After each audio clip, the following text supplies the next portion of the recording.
Bonjour, je m'appelle Émilie Fontaine, j'ai 40 ans, je suis photographe depuis 10 ans. J'ai été aussi aide-soignante 10 ans avant. Donc voilà, on va dire que ces 20 années sont remplies par un parcours de soignant et de photographie. Alors en fait, je vais chez ma gynéco au mois de décembre 2021 pour un suivi normal en fait de gynécologie. Et il s'avère que depuis plusieurs mois, j'ai des mastoses au niveau de la poitrine. Donc elle m'ausculte et à la palpation, ni elle ni moi avons ressenti quelque chose. Mais elle me dit voilà, je préfère quand même que vous passiez une mammographie. Donc elle me prescrit une mammographie. Il faut savoir que je suis à mon compte à cette période-là et que je travaille beaucoup et que donc je prends rendez-vous pour le mois de janvier 2022. Il s'avère qu'entre ce laps de temps de 1 mois, d'attente de mammographie, un matin, en déjeunant, j'ai senti comme un coup d'aiguille dans mon sein droit. Et donc j'ai touché mon sein où j'ai eu mal et j'ai senti une boule. Donc très vite, j'ai accéléré le rendez-vous de la mammographie et il s'est avéré qu'à la mammographie, j'ai très vite compris que cette boule était anormale.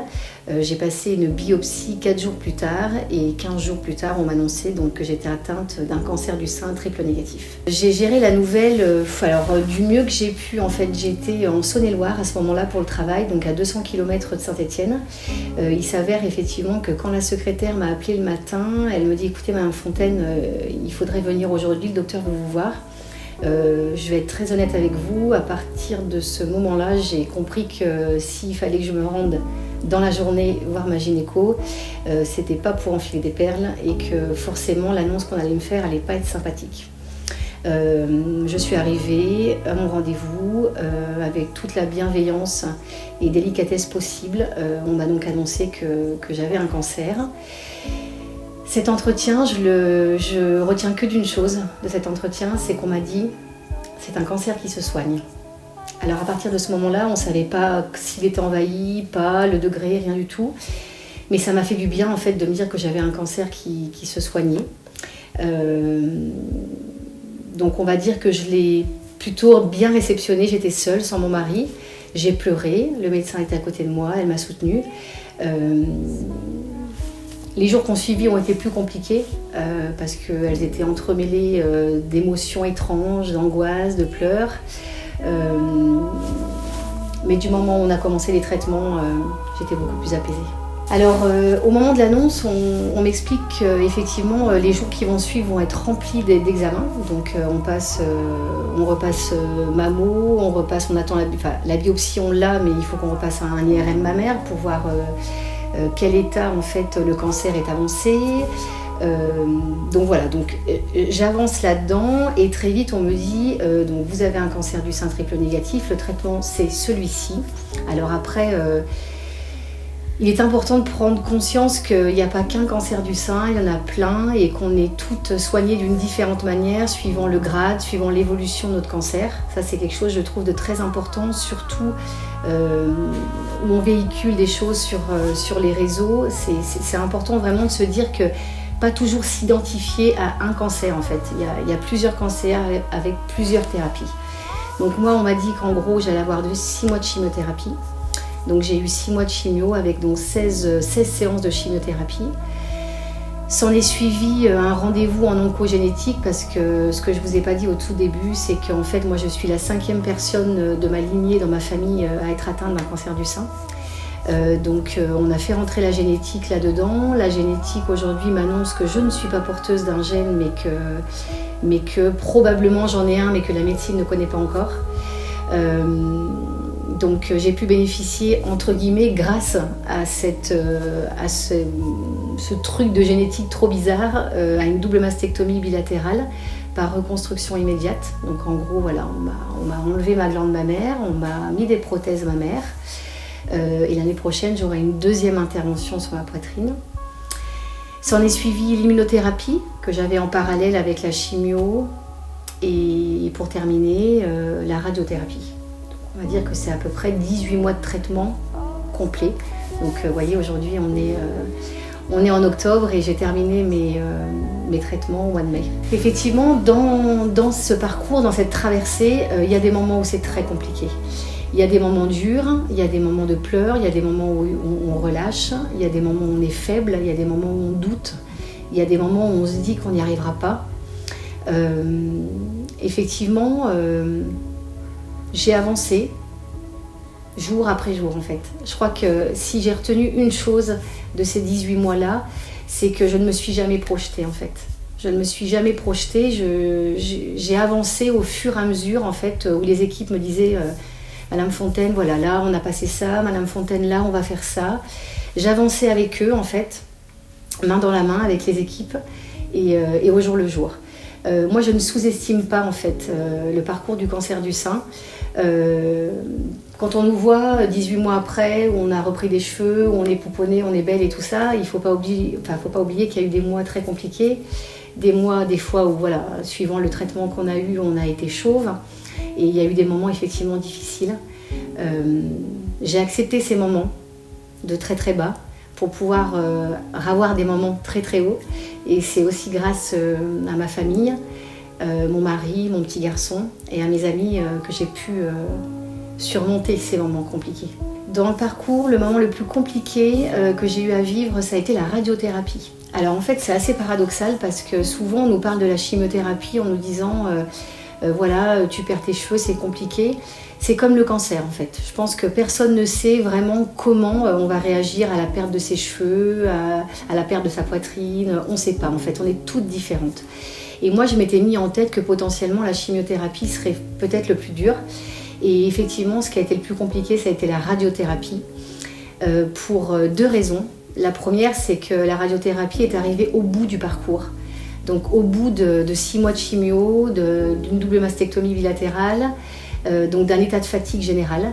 Et en fait, on nous dit toujours, allez, il n'y a plus que ça en fait. En fait, j'aurais préféré qu'on me dise, allez, il y a encore ça et ça va être compliqué. La radiothérapie, c'est une partie de la thérapie qui est très étrange, je trouve. Déjà, les rayons, on ne les voit pas en fait. Moi, je suis quelqu'un, je suis câblée en fait, j'ai besoin de voir les choses pour les comprendre. Et là, en fait, j'étais dans une machine et je pouvais pas voir en fait où passaient les rayons, qu'est-ce qui se passait. Donc pour moi, c'était assez compliqué de ce point de vue-là. Et puis c'est une machine en fait, donc il n'y a pas beaucoup d'humains au milieu de tout ça et c'est un moment que moi j'ai trouvé très très difficile. Mais avec les équipes de radiothérapie, on a pu en discuter encore une fois et avancer.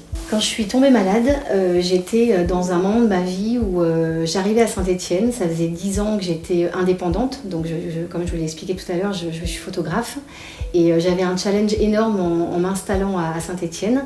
Ça faisait donc 1 an et demi que j'étais installée, mon studio marchait super bien, mes cours photo marchaient super bien et c'est à ce moment-là où je suis tombée malade.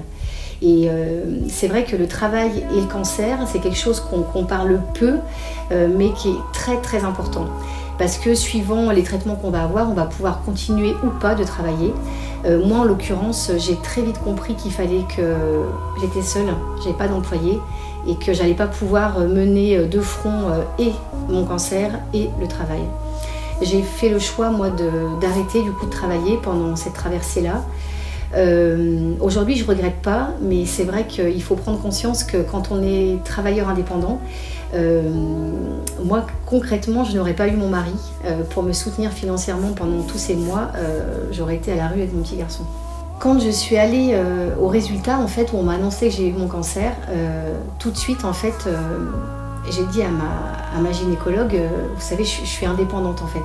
Ça va se passer comment, du coup, au niveau du travail? Et elle m'a dit, au mieux une grosse année, mais vous allez avoir une année très très compliquée. Et effectivement, moi, je vous conseille je pense pas que vous puissiez travailler en tous les cas. Elle s'était pas trompée. Elle s'était pas trompée parce que j'aurais jamais pu mener tout ça de front. Mais une chose est sûre, c'est que ce qui est compliqué, c'est qu'en tant qu'indépendant, on peut souscrire aussi ou non à des complémentaires santé qui vont nous permettre d'avoir en tous les cas des aides. Moi, j'avais pas souscrit. Et ça, c'est important de le souligner aussi dans le travail de l'indépendance, c'est que j'avais pas souscrit à une assurance particulière. J'avais mesuré ce taux risque, probabilité ou pas, en tous les cas en me disant que si ça m'arrivait, il y avait mon mari et qu'il pouvait subvenir aux besoins de la famille. Mais entre le moment où on le pense et le moment où ça nous arrive, en fait, il y a un fossé, clairement.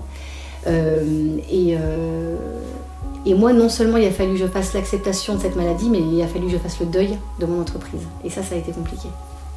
Alors du coup, ce qui est compliqué quand on est indépendant, c'est que quand j'ai arrêté de travailler, j'ai prévenu mes clients, j'ai mis en place des solutions, on va dire temporaires, mais mon agenda était déjà booké pour l'année d'après. Donc j'ai annulé toute une année de travail en fait. Donc aujourd'hui, pour reprendre ce travail-là, ça a été 6 mois de travail en amont, en expliquant avec les structures avec lesquelles je travaillais que j'allais reprendre progressivement mon travail. Mais il y a une chose qui est sûre, c'est qu'on n'est plus la même en fait. Quand on est tombé malade, on n'est plus jamais la même. Et je dis pas ça de manière fataliste en fait, c'est que c'est une réalité. En fait, il y avait une Émilie avant la maladie et aujourd'hui il y a une Émilie après la maladie. L'Émilie d'après la maladie, elle est plus capable de faire 65 heures par semaine et elle a plus envie en fait. Elle a plus envie parce qu'elle a pris conscience qu'elle pouvait mourir. Et ça change tout. Ça change votre regard sur la vie, ça change votre regard du travail, de l'implication que vous avez envie d'y mettre. Aujourd'hui, j'ai décidé de mettre un pas en avant pour reprendre un peu le travail et puis me laisser le temps en fait, de voir comment ça se passe, comment j'y arrive, si j'y arrive. En tous les cas, on est au mois d'octobre et ça fait bientôt 3 mois que j'ai repris le travail à mi-temps. J'y vais doucement, je me fais confiance et puis on verra. Partager mon parcours sur les réseaux sociaux, en fait, très vite, ça a été une évidence pour moi. Alors, dans un premier temps, ça a été pratique parce que j'ai annoncé à l'ensemble de ma clientèle via les réseaux que j'étais malade et que les choses, elles allaient changer, en fait. Elles allaient changer, j'allais pas être disponible dans les mois qui viennent et que ceux avec qui j'étais engagée, j'allais leur trouver soit des solutions, soit j'allais leur rembourser. Donc, en fait, il y a eu une facilité pour moi à partager cette traversée en fait avec mes réseaux sociaux. Et puis surtout, au-delà de ça, j'y ai trouvé un bénéfice en fait. C'est-à-dire que moi, il y avait une part de moi qui exorcisait un petit peu des choses. Et puis surtout, quand on vous annonce à 38 ans que vous êtes atteinte d'un cancer du sein et que vous ne savez pas comment les choses vont évoluer, j'avais envie en fait de me dire ce qui m'arrivait à moi, si ça pouvait ne pas arriver aux autres en fait. Et il y avait vraiment de ça, il y avait une part de libérer la parole autour de ça pour donner du sens à la maladie, pour donner du sens à mon parcours et donner du sens pour la prévention en général. Si j'ai un petit mot à dire, ce qui est intéressant aujourd'hui aussi avec les réseaux sociaux, c'est qu'on peut faire véhiculer des messages. Aujourd'hui, si j'ai un message à dire aux jeunes femmes, essentiellement, même si le cancer du sein touche aussi les hommes, et ça j'y tiens beaucoup et je pense que c'est important de le dire, il faut vraiment oser en fait. Osez vous faire dépister déjà. L'ensemble des femmes qui ont la chance de pouvoir se faire dépister à partir de 50 ans, faites-le. Et pour toutes les femmes qui sont en dessous de prédisposition génétique, ou alors vous avez un doute, surtout osez en fait. Appelez votre médecin, ne perdez pas de temps et palpez-vous les seins, surtout palpez-vous les seins. Voilà. Merci à toutes.